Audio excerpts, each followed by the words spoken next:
शासकीय पक्ष है, लेकिन हमने इसके अलावा भी 2 अन्य स्कीम निकाली है। एक स्कीम कि अगर कोई किसान अपने घर में गौवंश को रखना चाहेगा, क्योंकि इससे पहले सभी गौवंश का हमने जियो टैग किया है, और जियो टैग करने के बाद अगर कोई उनमें से किसी गाय को या किसी बछड़े को अपने घर में रखना चाहता है, तो सरकार एक किसान को 4 गौवंश तक दे सकता है, बशर्ते वह उसकी देखभाल करने का एग्रीमेंट सरकार से स्थानीय स्तर पर करे। और सरकार गौवंश भी देगी। हर महीने प्रति गौवंश 900 रुपये भी सरकार उसको उसके बैंक अकाउंट में उपलब्ध कराने का कार्य करेगी। यह कार्य सफलतापूर्वक हुआ है। अब तक हम 63,000 से अधिक गौवंश किसानों के हवाले कर चुके हैं, और प्रति महीने इसकी समीक्षा होती है, उसकी जांच होती है, और प्रति माह उसके अकाउंट में, किसान के अकाउंट में पैसा जाता है। दूसरा, अति कुपोषित बच्चों के बारे में, अति कुपोषित माताओं के बारे में आप अनुमान करिए, अगर कोई पौधा सूख रहा है, आप उसमें थोड़ा थोड़ा पानी देते रहिए, वो पौधा पनप जाएगा, एक पेड़ बन जाएगा, एक समय के बाद फलता फूलता हुआ दिखाई देगा। राज्य सरकार ने एक स्कीम चलाई, और स्कीम के अंतर्गत हम लोगों ने व्यवस्था की कि हर कुपोषित परिवार जिसके पास गाय को रखने की व्यवस्था होगी, हम उस परिवार को एक गाय उपलब्ध करवाएंगे जो ब्याही हुई गाय होगी, और उस ब्याही हुई गाय को अपने घर में रख करके पालन करेगा। निःशुल्क गाय देंगे, और हर महीने 900 रुपये भी उस गाय के भरण पोषण के लिए वह कोई उपाय कर सके, इसके लिए हर महीने 900 रुपये अतिरिक्त उसको हम लोग शासन के स्तर से उपलब्ध कराएंगे। पशुपालन विभाग प्रति माह 900 रुपये भी उस परिवार को देगा। अब तक हजारों परिवारों ने इस योजना का लाभ लिया है। भारतीय नस्ल के गोवंश की महत्व, दुनिया इसके महत्व को जानती है। इसका धार्मिक और आध्यात्मिक महत्व भी है। इसका अर्थव्यवस्था के लिए भी, भारत जैसे कृषि प्रधान देश में भी इसका महत्व है।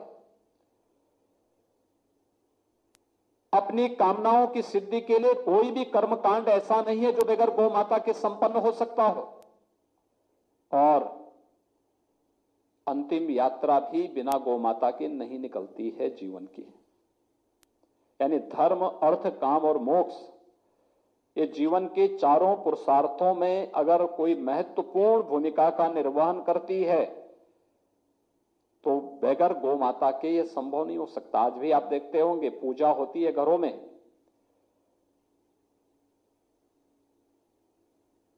तो गौरी गणेश की मूर्ति की स्थापना के लिए रहना है, तो वहां पे सुपारी और गोबर रख करके ही ये पूजा करके ये आयोजन संपन्न होता है। घरों में सफाई के लिए सबसे अच्छा उपयुक्त माध्यम क्या माना जाता था? गोबर से लीप करके, पुताई करके जब हम लोग करते थे तो सबसे शुद्ध माना जाता था। इस सब के बावजूद 2 चीजें देखने को मिली।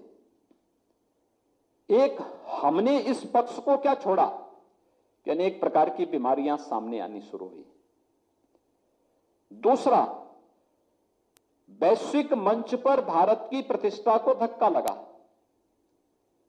उत्तर प्रदेश राज्य दुनिया के अंदर किसी भी देश की तुलना में ज्यादा दुग्ध उत्पादन करता है, लेकिन ये दुग्ध की मांग दुनिया की मार्केट में इसलिए नहीं क्योंकि यहां पे खुरपका मुंहपका रोग अभी है।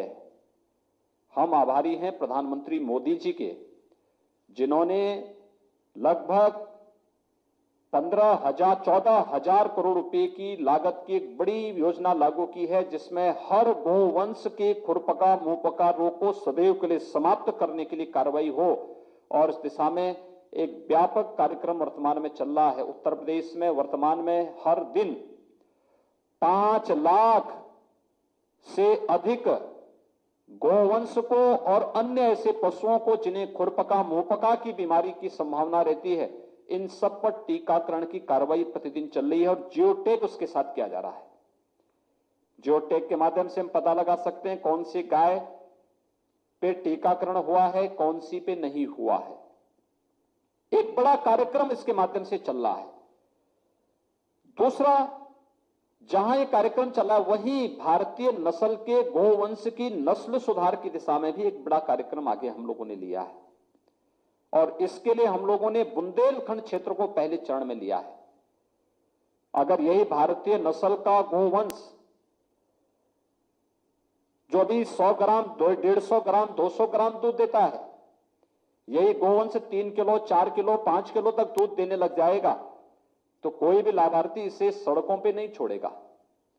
ये वहीं पे अपने घरों में रख करके इसकी सेवा करेगा, दूध भी पिएगा और साथ साथ गोबर और गोमय से मिलने, गोमूत्र से बनने वाले उन औषधीय गुणों का लाभ भी ले पाएगा। कुछ नए प्रयोग प्रारंभ हुए हैं। एक जो जीरो बजट खेती की नई कॉन्सेप्ट आई है, इस मामले में हम लोगों ने बुंदेलखंड क्षेत्र को कहा है किसी एक जनपद को पहली बार बिना किसी केमिकल और फर्टिलाइजर के गो आधारित खेती के लिए आप उसका चयन करिए। हम उसका 2 बार प्रशिक्षण दे चुके हैं। हर एक कृषि विज्ञान केंद्र को, प्रदेश के अंदर 89 कृषि विज्ञान केंद्र हैं और प्रत्येक कृषि विज्ञान केंद्र को इस बात के लिए कहा गया है कि वह अपने यहां कम से कम एक गांव को गौ आधारित खेती के लिए तैयार करें, जिसमें कोई केमिकल नहीं, कोई फर्टिलाइजर नहीं, केवल गो जीवामृत के माध्यम से कैसे हम अत्याधुनिक खेती को आगे बढ़ा सकते हैं। गंगा के किनारे तटवर्ती क्षेत्रों में गौ आधारित खेती को प्रोत्साहित करने के लिए बजट में उसका प्रावधान किया गया है। गंगा के तटवर्ती क्षेत्रों में जो किसान अपने खेतों में बागवानी लगाएगा उसे 3 वर्ष तक हम लोग एक निश्चित धनराशि उपलब्ध कराएंगे, बशर्ते वह अपनी बागवानी का माध्यम गो आधारित बनाए। ये सरकार के द्वारा दिए जाने वाले प्रोत्साहन है। लगातार इस पर एक नई योजनाएं सरकार लेकर के आ रही है और इन योजनाओं से लाभ उनको उपलब्ध कराने का कार्य जहां हो रहा है वहीं एक नई तकनीक को लेकर के उस जगह जो कार्य प्रारंभ हुआ है, खासतौर पर गाय के गोबर से सीएनजी बनाने की कार्रवाई।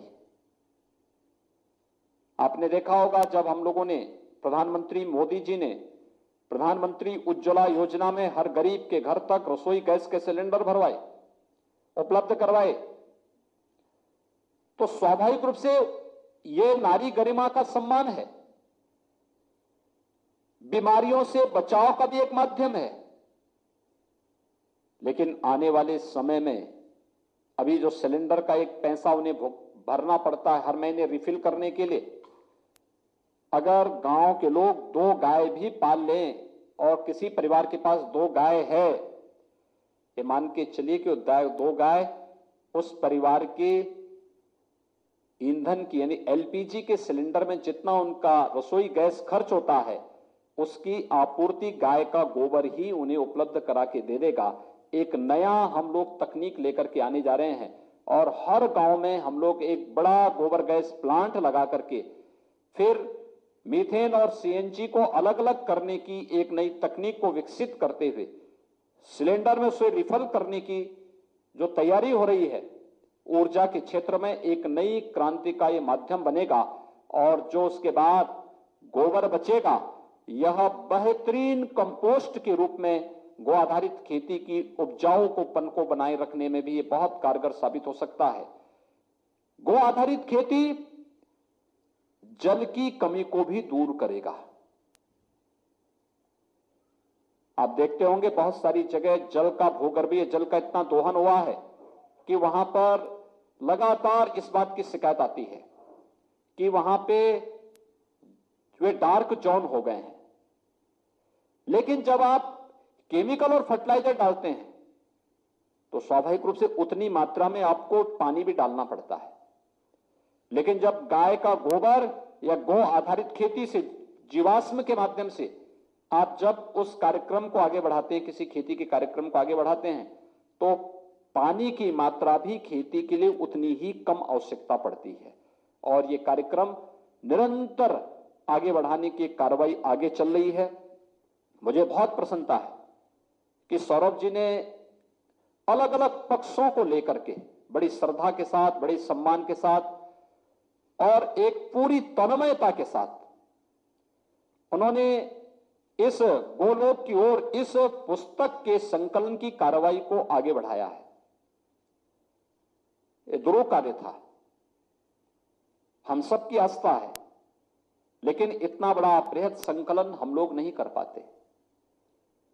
उस कार्य को उन्होंने किया। करने के बाद भी वे मेरे पास आए 4 महीने पहले। उन्होंने कहा कि मैंने एक पुस्तक लिखी है, इसका विमोचन होना है, वर्चुअली हो जाए या कैसे हो जाए। वो तो उसी दिन चाहते थे। मैंने कहा भी नहीं, ऐसे नहीं हो सकता है। आप आज ही आए हैं और एक पुस्तक है, मैं एक बार देखूं, और गायक पर आधारित है। इसको जो प्रचार मिलना चाहिए, उस प्रचार का जो एक जिसकी वो हकदार है, पुस्तक भी और आप भी जिसके हकदार हैं, और उसको सम्मान मिलना चाहिए। मैं भी सोचता था, वो बीच में एक बार फिर आए, मैं भी सोचता था कैसे होगा, कैसे इसको करा पाएंगे।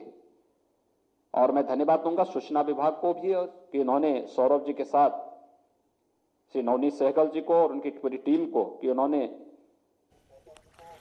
तो लखनऊ से सीएम योगी को आप सुन रहे थे। यहाँ पर गौवंश पालकों को लेकर और किसानों के लिए क्या कुछ कदम सरकार की ओर से उठाए गए हैं, उस बारे में यहाँ पर जानकारी दे रहे थे सीएम योगी संबोधित करते हुए। वहीं अब बढ़ते हैं आगे, रुक कर हैं बड़ी खबर की ओर। बड़ी खबर आपको बता दें कि सीएम सख्त हो गए हैं जहरीली शराब से हो रही मौत पर। प्रयागराज की घटना के बाद सीएम योगी ने सख्त रवैया अख्तियार कर लिया है। अपराधियों पर कार्रवाई के निर्देश दिए हैं। गैंगस्टर एक्ट के तहत कार्रवाई करने के निर्देश दिए हैं। जहरीली शराब बेचने वालों की संपत्ति जब्त की जाए। ठेके के संचालक की संपत्ति जब्त हो चुकी है। प्रयागराज मामले की अगर बात की जाए तो अब तक पुलिस ने 4 लोगों को हिरासत में लिया है। बड़ी खबर आपको बता रहे हैं, प्रयागराज की घटना के बाद सीएम योगी ने सख्त रुख अख्तियार कर लिया है। शराब कांड पर सीएम योगी ने कहा कि जिस तरह से यहां पर शराब कांड के चलते 6 लोगों की मौत हुई है, तो आरोपियों पर गैंगस्टर एक्ट लगाया जाए। इस मामले में 4 लोगों को अब तक हिरासत में लिया गया है और साथ ही आरोपियों की संपत्ति जब्त की जाए। ये बात भी सीएम योगी ने इस बात के निर्देश दिए हैं। अजीत सिंह हमारे सहयोगी लाइव जुड़ गए हैं। अजीत, अब गैंगस्टर एक्ट लगाया जाएगा जो भी जहरीली शराब का कारोबार करेगा।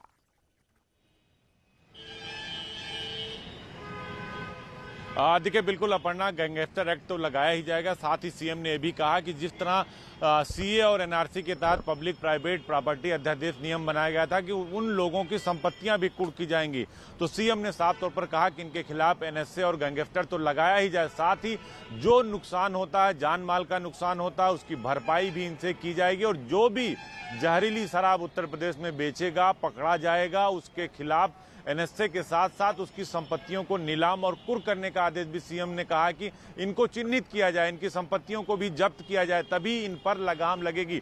जिस तरह आपने देखा कि लखनऊ में मौत हुई जहरीली शराब से, बंथरा में, इलाहाबाद में 6 लोगों की मौत हुई और इसके पहले बाराबंकी, आजमगढ़, उन्नाव, कई सारे ऐसे जिले जहां बड़ी संख्या में लोगों की जहरीली शराब पीने से मौत हुई है। तो अब सीएम ने सख्ती बरती और साफ तौर पर कहा कि इनके खिलाफ बड़ी और कठोर कार्रवाई की जाए, इनकी संपत्तियों को भी जब्त किया जाए, जिससे कम से कम एक नजीर बने ऐसे लोगों के लिए जो इन काले कारोबार में संलिप्त होते हैं और जिनकी वजह से जाने जाती हैं पढ़ना। तो सीएम की तरफ से बिल्कुल क्लियर मैसेज दे दिया गया। और ये बहुत शुक्रिया अजीत आपका इस पूरी बातचीत के लिए।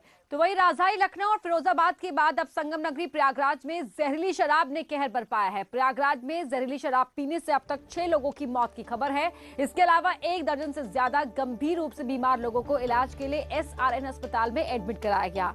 ग्रामीण जहरीली शराब पीने से मौत होने की बात कह रहे हैं और इसको लेकर हंगामा भी किया है। मौत की खबर मिलने पर सीओ फूलपुर और पुलिस मौके पर पहुंची। बाद में एसपी, एसएसपी और डीएम भी मौके पर पहुंचे। गांव में स्थित शराब के ठेके से ही ही इन लोगों ने गुरुवार को देसी शराब खरीद कर पी थी। शराब पीने के बाद उनकी हालत बिगड़ने लगी और सुबह से एक एक कर 6 लोगों की मौत हो गई। आबकारी विभाग के अधिकारियों ने मौके पर पहुंचकर सरकारी देसी शराब के सैंपल लेकर जांच के लैब भेज दिए और एक सेल्समैन को गिरफ्तार किया है। 2019 का आंकड़ा भी हम आपको बता रहे हैं, किस तरह से सहारनपुर में 64 लोगों की मौत हो गई थी जहर का जाम पीने के चलते, और रुड़की में 26 लोगों की मौत हो गई थी, तो वहीं बाराबंकी में 12 लोगों की मौत हुई थी। तो ऐसा पहली बार नहीं है, 2019 के आंकड़े आपके सामने हैं। बाराबंकी में 12 की मौत, सहारनपुर में 64 की मौत, रुड़की में 26 की मौत, तो कुशीनगर में 8 लोगों की मौत शराब पीने से हुई थी।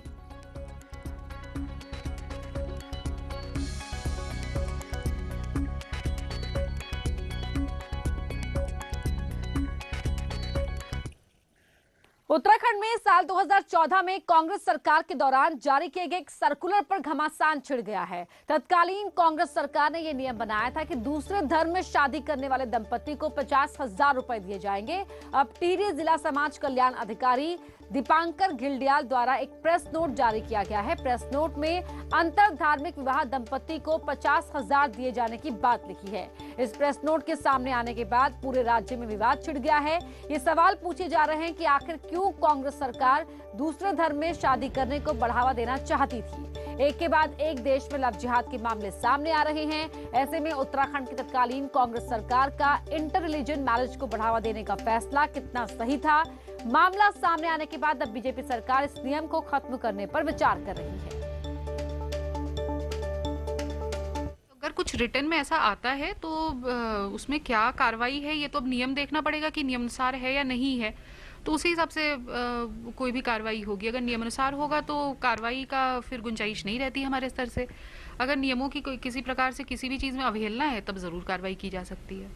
समाज कल्याण अधिकारी के पुराने आदेश जारी होने पर प्रदेश बीजेपी उपाध्यक्ष देवेंद्र भस्सी ने ट्वीट कर कहा कि समाज कल्याण विभाग के अंतर धार्मिक विवाह को प्रोत्साहन हेतु सरकार द्वारा राशि देने के एक पुराने आदेश और जिस पर कई टिप्पणियां आ रही हैं, उसका सरकार ने संज्ञान लिया है, उसे ठीक करने की कार्रवाई की जा रही है। वहीं इस प्रेस नोट पर कांग्रेस के नेता प्रमोद कृष्णम ने इस मामले पर ट्वीट कर बीजेपी पर तंज कसा है और लिखा है कि पूरे देश में लव जिहाद के खिलाफ कानून और देवभूमि उत्तराखंड में प्रोत्साहन भाजपा का दोगला चरित्र दिखाता है। और हमारे साथ फोन लाइन पर जुड़ रहे हैं AIMIM के प्रवक्ता असीम वकार।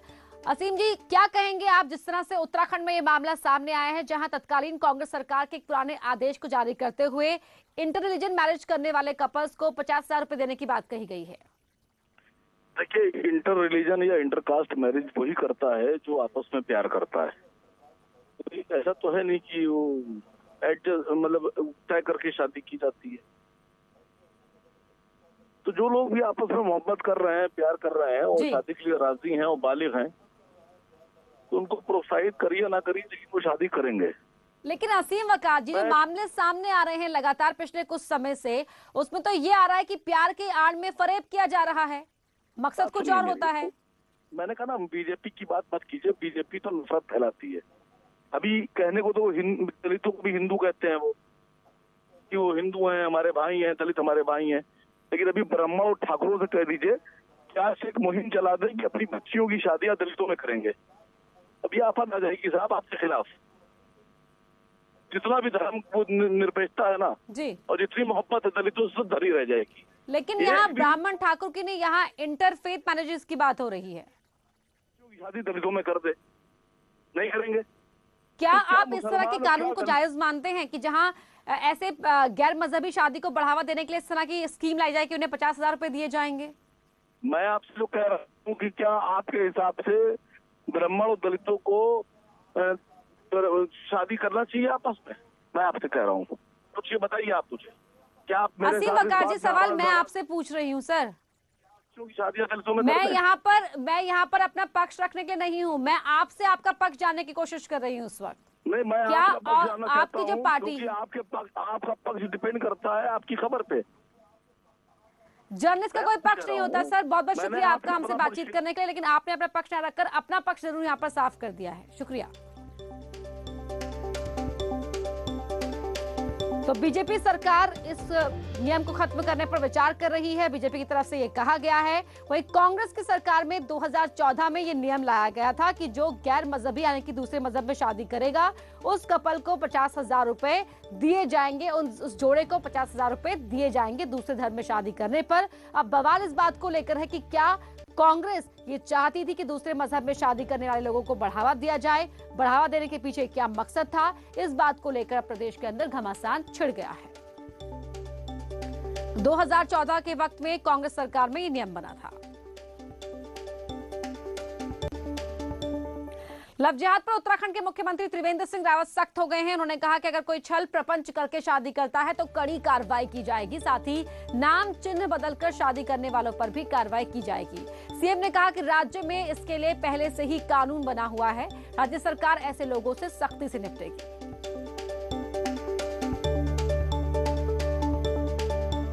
उत्तराखंड सरकार पहले ही धर्म स्वातंत्र्य विधेयक ला चुकी है और जो लोग छद्म तरीके से कई बार नाम बदल देते हैं, कई बार हाथों में या अपने गले में या तमाम तरह के चिन्ह बदल कर रहते हैं, प्रतीकात्मक चिन्ह बदल कर रहते हैं और एक तरह से छल करके और शादियां कर लेते हैं।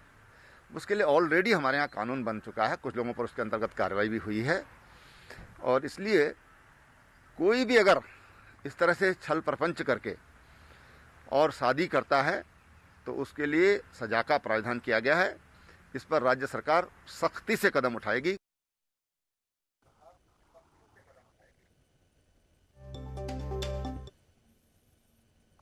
उम्र छोटी काम बड़े, कहते हैं कि जीनियस की झलक उसके बचपन में ही मिल जाती है। वो किसी भी फील्ड में जीनियस बन सकता है, खेल में, पढ़ाई में, आर्ट में या किसी और ही क्षेत्र में। वो शायद आपके आसपास हो या फिर दूर, लेकिन अगर आप जानते हैं कि किसी ऐसे इंडियन को जो यंग जीनियस हो और जिसे आना चाहिए दुनिया के सामने, तो आज ही रजिस्टर कीजिए news18.com/younggenius या BYJU's ऐप डाउनलोड करें और यंग जीनियस सेक्शन विजिट करें। BYJU's यंग जीनियस न्यूज़ 18 की एक पहल।